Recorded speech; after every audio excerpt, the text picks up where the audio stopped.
అందరికి నమస్తే. సంక్రాంతి సీజన్ మొదలైంది కదా, కైట్స్ ఫ్లై చేయడం స్టార్ట్ చేశారా? పండగంటే సంతోషం, కానీ మన సంతోషం వేరొకరి ప్రాణాలు తీసేలా ఉండకూడదు. ఇదంతా దేనికి? Yes, Chinese manja, Chinese nylon and synthetic fibre coated with glass powder. అంటే దీంట్లో గాజు పొడి వాడతారు. చూడండి, ఇది ఒకసారి చూసారు కదా, ఇది మనం మెడకు తగిలితే ఏంటిది పరిస్థితి? ఇది కేవలం దారం కాదు, షార్ప్ నైఫ్, గాల్లో వేలాడే కత్తి, అదృశ్య కత్తి.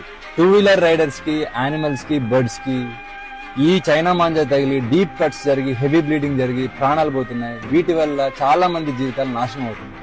ఒక్క చిన్న సరదా ఎన్నో కుటుంబాల్లో తీరని శోకాన్ని మిగులుస్తుంది. ఇది నాన్ బయోడిగ్రేడబుల్, ఇది భూమిలో కలవదు, ఇది బ్యాండ్ థ్రెడ్. ఈ మాంజా ఎవరైనా ఇల్లీగల్ గా అమ్మితే మీ నియరెస్ట్ పోలీస్ స్టేషన్ లో రిపోర్ట్ చేయండి. చైనా మాంజా అమ్మడమే కాదు, కొనడం కూడా నేరమే.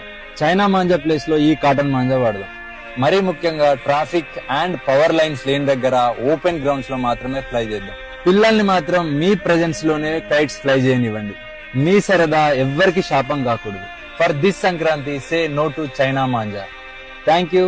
జై హింద్.